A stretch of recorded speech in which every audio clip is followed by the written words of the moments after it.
What do we have here? Full bathroom in the main bedroom in a Lakewood house. You just don't find that very often. This is how we make a Lakewood basement super functional. Come on this way.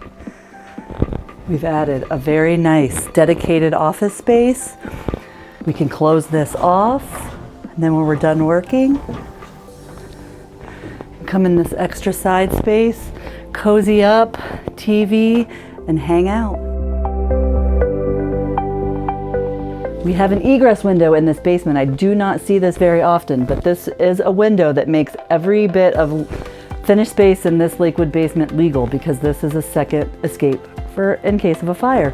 The fire marshals love it, the appraisers love it, and it makes everything even that much more functional.